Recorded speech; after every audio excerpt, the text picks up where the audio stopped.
If you are a person who does not like to hear stories about crimes of a sexual nature, especially crimes against children, this would be a good episode for you to skip.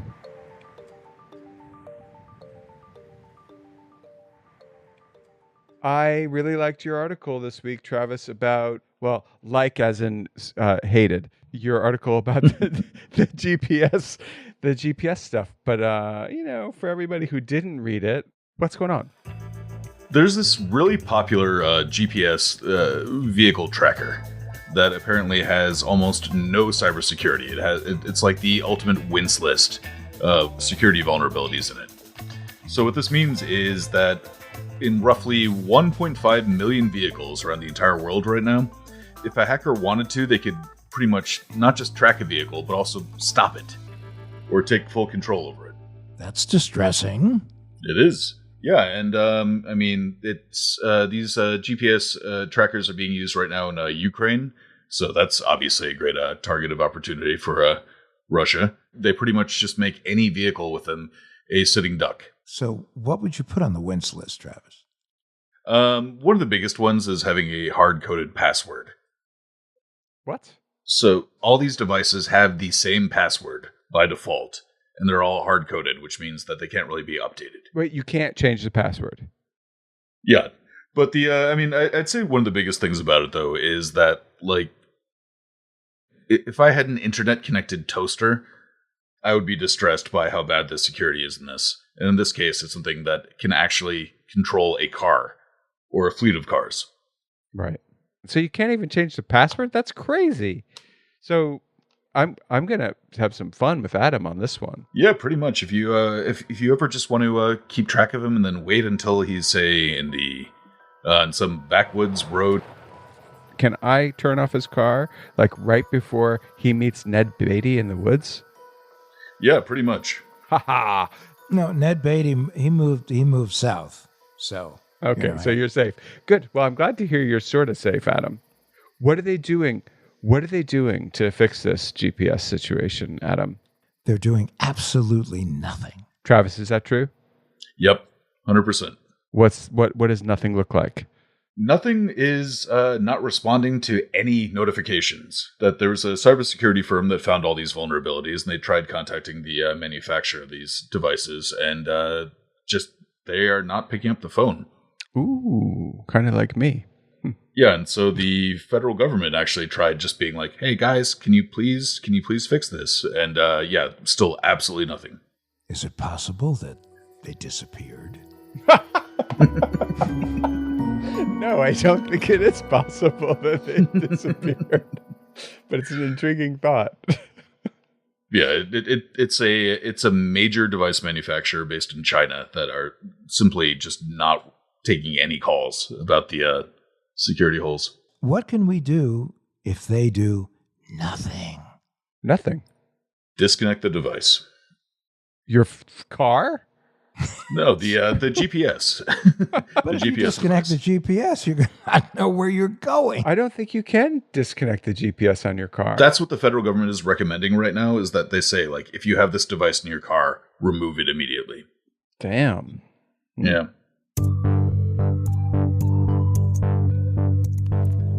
Welcome to What the Hack, a show about hackers, scammers, and the people they go after. I'm Adam, Cyber Moonraker. I'm Bo, Cyber Luddite. And I'm Travis, Cyber Gold member. And today we welcome back filmmaker, dashing rascal, BBC journalist, newly engaged, and podcaster Andrew Gold to hear about his deep dive into the depths of the dark web.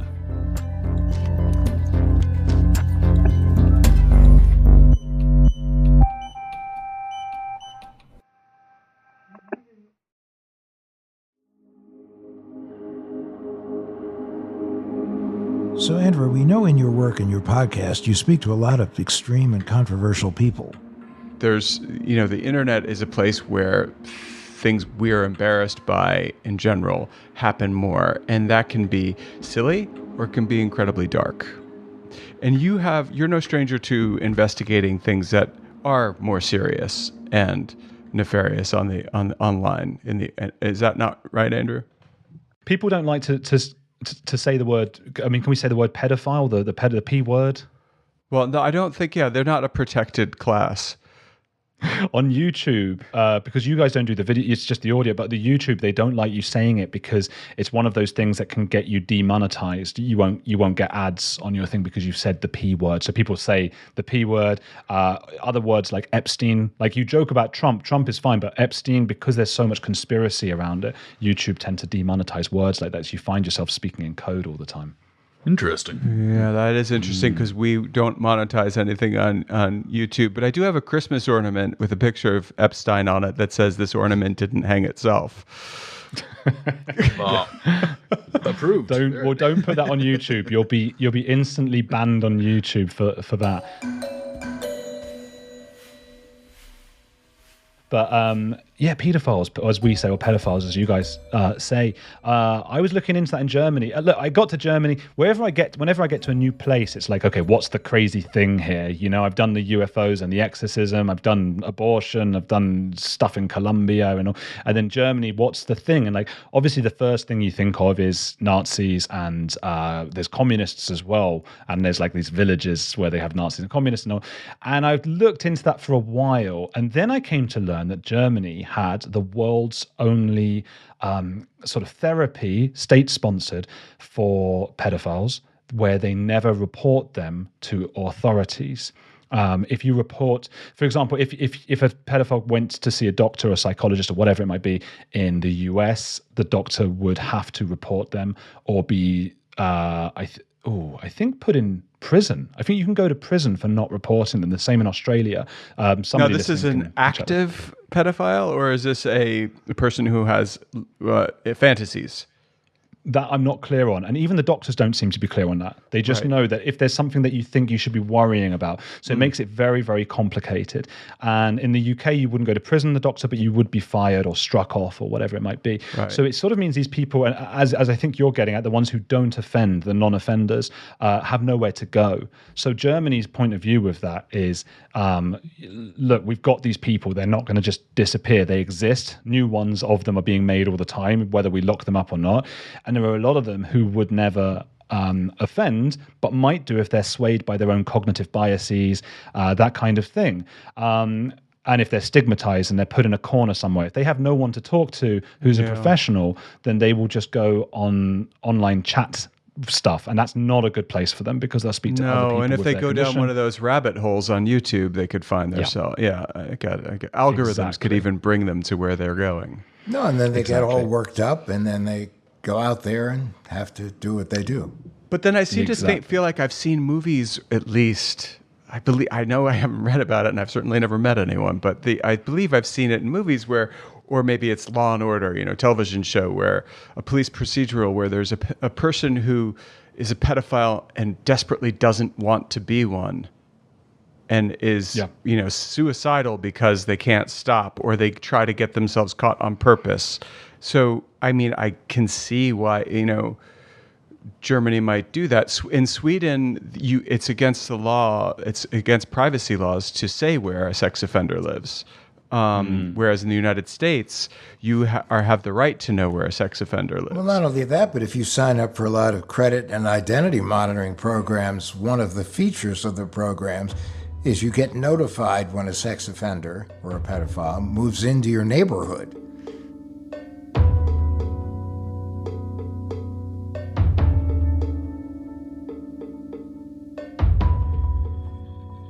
But I want to hear what happened in your travels in Germany.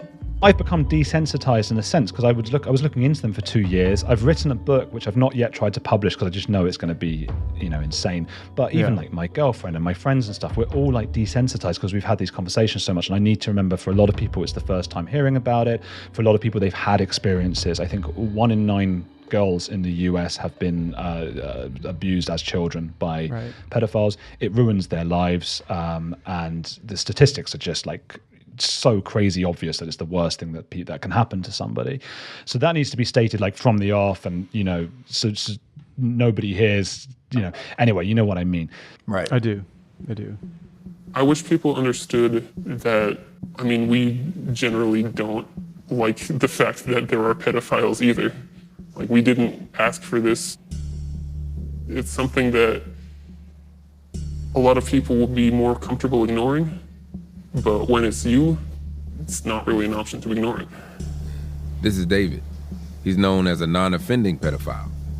Someone who has a romantic and sexual attraction to kids, but says he's never abused a child. He wants help, but getting it in the US is risky.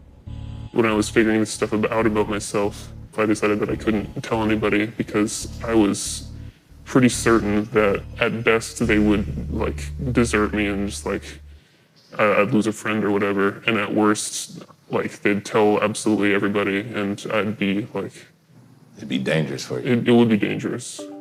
So I was just interested in looking into it and just like, what do we do? Because it's one thing to just like all be like, I don't want to talk about it, but it's still happening, you know? So that's what this German clinic is trying to do. The bad side is when these people come into therapy, it means that these therapists are then saying like, God, that guy looks like he might do something, and I'm just letting him back onto the street. That is the downside of it. The good side is way more of them are coming in. And what they say is there are like 3 types of pedophiles. Like one type is going to be like psychopathic, and they are going to offend no matter what. And there's not much we can do about them in terms of like therapy. You know, they're just going to do what they're going to do. Lengthy prison sentences have been handed down to a couple who sold their son to paedophiles on the dark web for sex. Then there are the ones you were mentioning before who would never do it, would never download child sexual abuse material. They would just never ever do it. They struggle with their desires, and unfortunately they have a miserable life.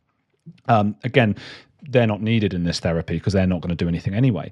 The ones who need to go to the therapy are the ones in the middle somewhere, the ones who know how bad this is, they struggle with it, and they might give in to their temptations and cognitive biases. And that's what this clinic does, is it disabuses them of those biases, because they start to tell each other, oh, but you know, it's not that bad. It happened to me. It happened to other people, and actually they quite enjoy it, and that kind of thing. And they need to be told that's what's wrong. So I got in touch with this clinic. I was really interested to see what it was all about. And they then asked a few of their patients if they wanted to get in touch with me. They don't even know their patients' real names. They've all got email addresses that are like x17@178. They're just like this mad long keys. But Andrew, I have a question. So how does is this clinic doing the thing that I do with scammers? Like just emailing people they suspect are pedophiles and luring them with the possibility of fulfilling their pedophilia desires. Yes. So I don't know how to say that. I don't know what the right word for that is. But yeah, I think when we talk about this, like we have to accept and hope for sort of forgiveness from listeners. Like we're going to stumble over words just because it is such a taboo subject, and we're all trying to be really, really careful. And I hope that people understand that. And I think you explained it fine. They use, those old people still use them, I guess, but like LimeWire and Napster. Are they P2P thingies? Peer-to-peer network is what it's called, so that there's no one centralized server that you're passing through. So it's really just a network that's created by whoever is connecting to it. Okay, so that's a super safe place for people to have conversations they'd like to keep fairly private. Right, because if you take down, say, one central server or one node or something like that, the network is still there. So. Interesting. So that's what it. And to me, my childhood, that was like the place to get some sort of remix of Britney Spears and Green Day and Oasis or something. That was really cool. And it's so sad to see that nostalgic piece of software now has sort of fallen into just the hands of a lot of these people who are downloading that as child sexual abuse material. They don't call it child pornography at the clinic because pornography suggests there's consent. Of course there isn't. So child sexual abuse material is what they call it. So what they do, and they're called, in German, it's kein Täter werden, which means don't offend, don't be an offender. And what they do is they put like fake, child sexual abuse material with titles that will entice these people. So they'll download the video, and then the video pops up. Ich will kein Täter werden. Präventive Therapie verhindert sexuellen Kindesmissbrauch. www.keintäterwerden.de. And it doesn't have any of that stuff in there. It just says you can come and get help. Help is here. We will support you. You're not necessarily a monster or anything. We can help you. Come in. Here's our phone number. or come into the office and speak to us, and completely anonymous. So that's why, and they don't take their names, they don't take any information about them, in the hope that that will convince them to actually come in and be brave enough. And it's hard to do that because people still put graffiti outside the clinic, like hang the pedos, hang the pedophiles and stuff like that. So it's very hard for those people to walk through those doors and go and get help, but they do. And as I was saying, yeah, they got in touch with me. So a guy called Max got in touch. That's the name he gave me. It's not his real name. And it's just a series of numbers and things as his email address. They've all got all sorts of coded stuff that I don't really understand. And he said, I'm actually in Berlin. That's where I was living. He said, I'm in Berlin today. Do you want to meet me at this address? So I went down to the address. I looked it up, and the address was a public swimming pool. It was a Schwimmbad, as they call it, which is like a popular German place to go on. But it was just a very strange place to me to go and meet a guy with his condition or illness or whatever you might want to call it. I was just like shocked. So my heart was like thumping out of my face. I was so stressed by this. But at the same time, it was like, okay, I'm a journalist. I'm supposed to go and do this kind of thing. I want to write a book about it. I want to make audio documentaries about it and whatever. So I cycled down to this swimming pool place and I go inside. And like the closer I get, I'm just getting more and more nervous because I've never knowingly met one of these people who, and I get into the swimming pool place and he's messaging me now at this point, and he's using an app called Threema. Do you guys know of Threema? I don't. No. I don't. Threema, it sounds like a German telegram type thing, end to end. Secure messenger made in Switzerland. Okay, so it's an end to end encrypted. Yep. Mm-hmm. It's exactly what I thought. Open source end to end encrypted instant messaging application for iOS and Android. Privacy by design. Yada yada yada. It's exactly what a person who is breaking the law might be attracted to as a opportune way to communicate. There you go. I had to download Threema, and over the years, I was communicating with a lot of these people for like 2 years. It's a weird thing to have in your phone, an app where, even when I didn't use it for months at a time, whenever I used my phone, I saw it there in the corner, and it's like a world where if I click it, it's a whole list of these sort of dark, mysterious people who most of whom have never offended, but still it's a very dark, scary place for me. Right. And I so this particular guy, Max, and it was my first time with any of these people, I was messaging on Threema, which one is you, which one, and I saw him and he's wearing like Speedos and he looked like the stereotype. He was a bit overweight, so his stomach hung over his Speedos a bit, and he had a long t-shirt on, and he was wearing a baseball hat or whatever. And he was there with a little girl who was like 12 years old. So I was just like, what on earth is going on? So my first instinct was to just like do that journalism thing. Well, my first instinct was like run, but the second one was like, okay, I'm going to just play it naive a little bit here because I don't know his name. And anything that he does, I'm never going to be able to see this guy again. I need to like make sure of things and earn his trust. So I sat with him and talked, and then I said like, so who's that girl? Because the girl had gone off to swim. And he's like, oh, I'm babysitting. And I was like, right, okay. Like, that's mad that he's babysitting. And then 2 other girls came over. Hi, Uncle Max, can we have some sweets or whatever? And it's candy, and, and he got them some candy. And I was like, who are they? And he's like, I'm also babysitting them. And it emerged there were 2 different mothers who were allowing their children to be babysat by him. He said that they knew about his condition and trusted him. And I went and met one of the mothers, and it all checked out. And she just said, look, I believe him, and he's had a hard time in his life. She was like super left wing, and she had this feeling that these people were being, stigmatized, and it wasn't fair. And I was like, look, that's fine for you to have those views and everything, but you're testing it out on your children. It's not being tested out on you. It's your children who are going to have to take that. And when they're older, they're going to have to look back and know that Uncle Max, who was taking them to the swimming pool all the time while they were getting changed and stuff, was a pedophile. Well, was a pedophile or was a would-be pedophile or an almost pedophile? So he's a pedophile, and what they and those who offend are known as pedocriminals or pedocriminals. So he was not a pedocriminal. He was a... Yeah. Got you. He said that when he was 16, something almost sort of happened, or when he was 17, that he was very vague about it. So I believe, and that's often the case, a lot of these guys, something happens when they're coming to terms with their sexuality when they're 17 or 18, or their illness when they're 17 or 18, and then they learn to be, show more constraint. But it's yeah, it's so. But he would probably call himself not a pedocriminal. It's a whole mess.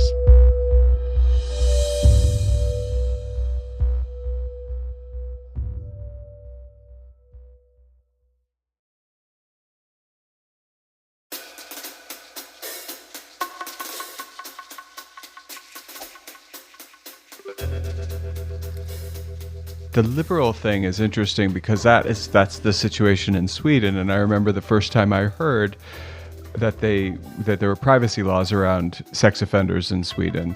I was outraged, and I was with a friend who was much more liberal than I am, shockingly, and she was just like, absolutely not. They have every right to their privacy, and it was a really intense, flinty position she took because it included the possibility that she could be affected. Yeah. Not good. Yeah. Well, or good. If you really believe that privacy is privacy, then I suppose it is good, but I don't believe in absolutes myself. I believe in a slightly more wiggly reality than that. I think one thing that comes up, just going back to the peer-to-peer networks, is it's a similar argument that I've heard on dark web monitoring, which is in order to be able to get that information, in order to be able to get information to potentially help people, you need to be interacting on these forums where crime is necessarily happening. Yeah, well, that's what it is. And I was on these message boards. I never ever saw anything that I wasn't supposed to see. And I was always very clear with these people that I was a journalist coming in. And that caused a lot of friction sometimes because these people feel very sorry for themselves. The message boards I'm talking about were for non-offenders. So they start, there's like a thing you have to sign saying like, I will never share, explicit material. I won't encourage others to do so. And they are there to help each other. And they basically tell each other how lonely they are. And then they argue sometimes about, what should be allowed and what shouldn't and the morality and things like that. And it can get a bit gross, I suppose. But I was on there and I guess they would see me sometimes as like, oh, look at this normie, who's able to have a nice life with his girlfriend and able to have all this nice stuff. So there was a little bit of friction there.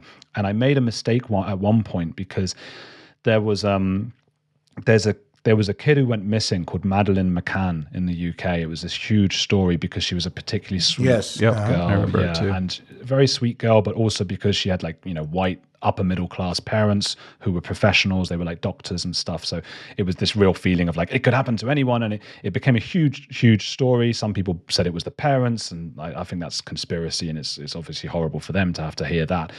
But it was a huge thing. And only recently, about a year or two ago, they feel like they might have gotten the perpetrator who would have, unfortunately taken her and killed her.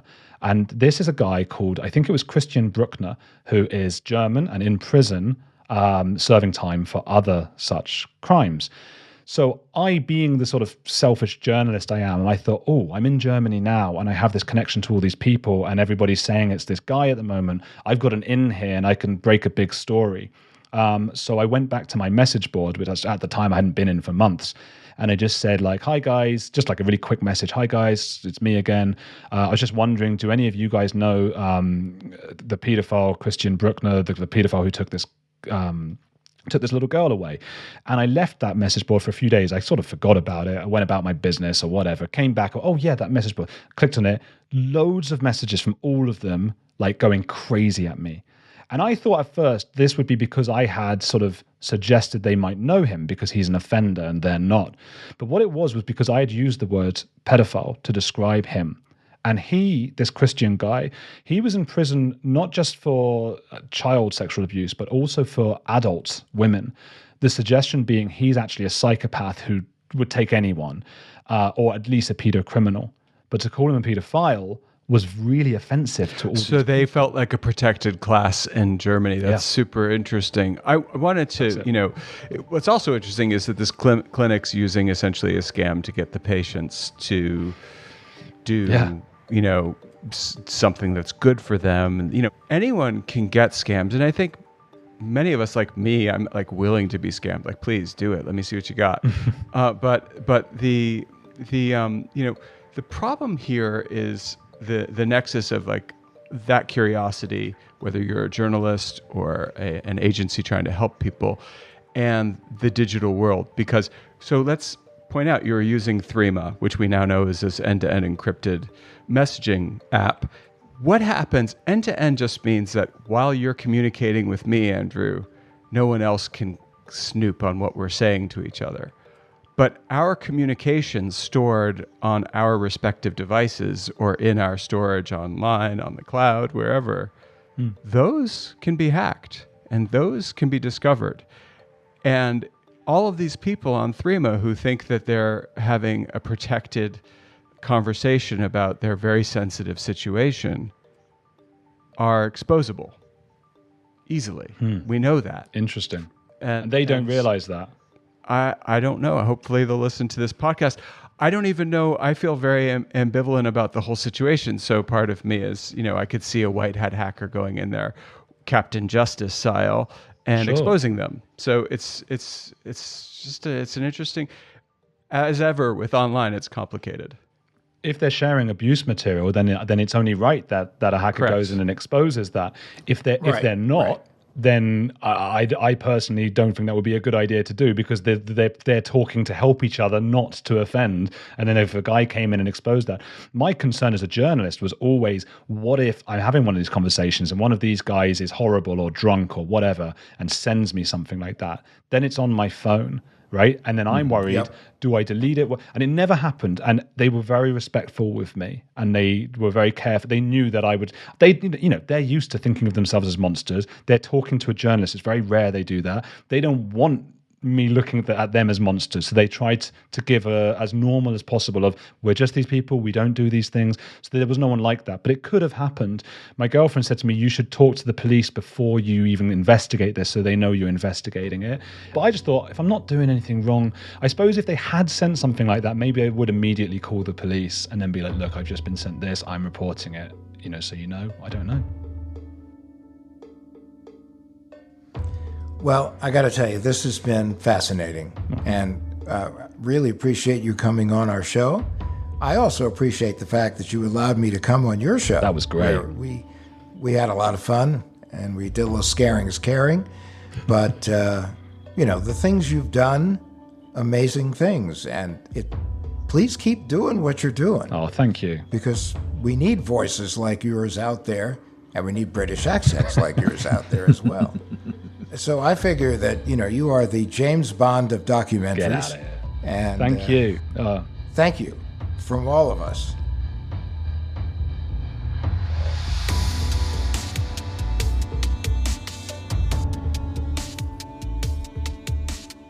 So, guys, I can't imagine, it's a cliche that if you go to prison for a crime against a child, you're pretty much a, dead man walking, right? Mm-hmm. This is like heavy duty stuff. Yep.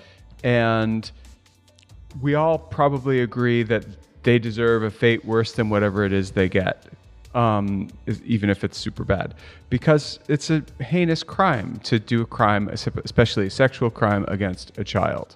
Now, if you have a law enforcement agency or other people involved in rescuing kids out there using scammer tactics, is it fair game? I think absolutely. Me too. I mean, really, otherwise what you're doing is you're denying people that are not criminals or that are not hostile governments the same tools. All right, Bo, what about the entrapment issue here? Listen, if you're going to fall for that particular bait, then you're a criminal. Yep. Agreed. I would go with you on that. Yeah. Yeah, 100%. So what do we think in general? It sounds like the consensus is it's okay for law enforcement to use scammer tactics to catch the right kind of bad guy. It is, but I think it really does require a fair amount of oversight. Adam, you have a degree in law. I mean, I imagine this brings up all sorts of Fourth Amendment right issues in terms of search and seizure and all that. Well, one of the big issues in all of this is that where do you draw the line? In other words, yes, for one particular class of criminal, you should definitely, the end justifies the means. But when you get law enforcement agencies, sometimes they go, well, if it worked for this, let's try it for this, and then this, and then this. Which is why it probably isn't allowed. Correct. And that's why, as long as there's the proper oversight, it's not unjustified. Which means that it has to be somebody who's a rogue cop, basically, doing it. No oversight. Or some sort of, as of yet, non-existent oversight over, because it's one law. You either have one law that applies to everybody, same regardless of what kind of criminal they are, or you have, a Dirty Harry type, or Jackie Chan, depending on who you like better, going rogue and catching the bad guy. Make my day. Well, there's a pretty big difference, too, between law enforcement using surveillance powers versus using bait. Yeah, bait. That with the surveillance powers, we've seen a significant creep there, where it started with, saying that we need to wiretap the phones of terrorists, we need to wiretap these phones. Then it ended up becoming a lot more of a widespread surveillance there. That's one thing, and that definitely does set the slippery slope. When it comes to providing bait for people who are criminals, especially criminals of an especially heinous nature, that's a little more cut and dried, at least as far as I'm concerned. But you get into the Minority Report. You remember that movie where their precogs could see a crime before it would happen? Right. Into that murky territory where there's an agency trying to catch a potential bad guy, trying to catch somebody who's interested in this material but has not yet crossed over to the dark side. That's a real open question for me. I think that there's questionable legitimacy there, that you're saying, okay, I see you to be a potential or future criminal, and I want to reach out to you before you commit the crime. I don't know if I buy that. Well, in the example we're talking about here, though, it's someone who is trying to download explicitly stated material that is illegal, and having that being the bait there. So that at least shows motive. Oh, no. When you cross the Rubicon, you will have to face the Furies, and justifiably so. Yep. Sorry, guys. If you think that we're liberals who are cool with that, we're not. I don't think anyone's liberal enough for that topic. It's just, it's beyond the pale for everybody. Well, it isn't for Germany. They're the ones who, in the example Andrew was telling us about, we're doing that for getting them therapy ahead of time. No, and I told the story, in Sweden, they can't understand how in America we publish the location of sex offenders, because from the point of view of a lot of liberals in Sweden, that's private information. For me, I'm like, sorry, you just lost your right to private information when you moved into my backyard. Agreed. This episode is a lot different than much of what we do on this show, but it's important because we all need to think about things that are going on online that we don't really know about. Or want to know about. Well, there's a difference between wanting to know about something and kind of needing to know about something. 100%.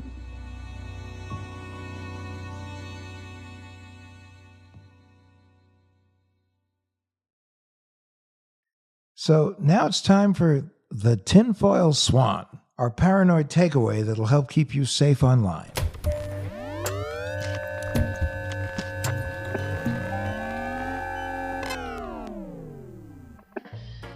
So the Tin Foil Swan is like the take-home goodie, doggy bag, but tinfoil because we wear tinfoil hats. I've still never actually seen a tinfoil swan. Really? Yeah. It's kind of weird. This week's Tin Foil Swan is one we'll all be familiar with. Adam, you ever say boy, we really need a new grill, and then the next thing you know on your phone, all you see is ads for new grills? Does that ever happen to you? Well, actually, when I say we really need a new grill, the coolest thing is somebody twinkles their nose and all of a sudden a new grill appears. Well, we don't all have personal assistants, but Travis, have you ever met anyone who's quite sure their phone is listening to them? Oh, yeah, and they're right. So today's Tin Foil Swan is going to show you how to avoid having an app eavesdrop on you. Adam? Open your phone. I'm opening my phone. Hold on. My phone is open. Okay. Now I want you to go to settings. That looks like a little gearbox on your phone. I'm at settings. Nicely done. Now look for this hand that's privacy, and I want you to go to privacy. I will. Oh, there it is. Privacy. All right, now you're in privacy. You see all these cool things. One of them is microphone. Now, if you go to microphone, you're going to see all the apps on your phone that have access to your microphone. In my case, it was Google Maps, Instagram, TikTok, Twitter, Waze, and WhatsApp. And I thought to myself, Google Maps does not need access to my mic. So I turned them all off. And as soon as we get off of this Zoom call, I am going to start talking about birthday cakes. And I'm going to see if I get ads for them, because ordinarily I would. But that is the tip, is go into your general settings, go to privacy, go to microphone, and make sure none of the apps that you use are listening to you. And now, if you use Instagram or TikTok and you have the mic setting turned off, you won't be able to make recordings with audio. So just bear that in mind if you decide to go that route. But that is a good tip for at least taking care of the parts of the phone where you do have some oversight. These are instructions for an iPhone or other iOS device, but the steps are similar in other devices too, especially with Android.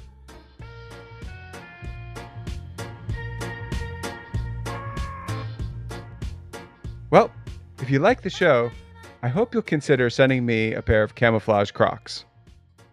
Why? I like them. Or you could rate and review, because Adam likes that, but I think the Crocs are a good idea. But why would they be camouflaged? Because camo is cool, that's why. Don't ask me questions. Really? Don't ask me questions, mere mortal. I want them, and I shall get them from a loyal listener.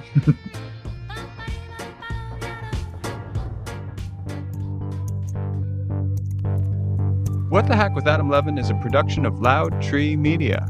It's produced by Andrew Stephen, the man with two first names. You can find us online at loudtreemedia.com and on Instagram, Twitter, and Facebook at Adam K. Levin.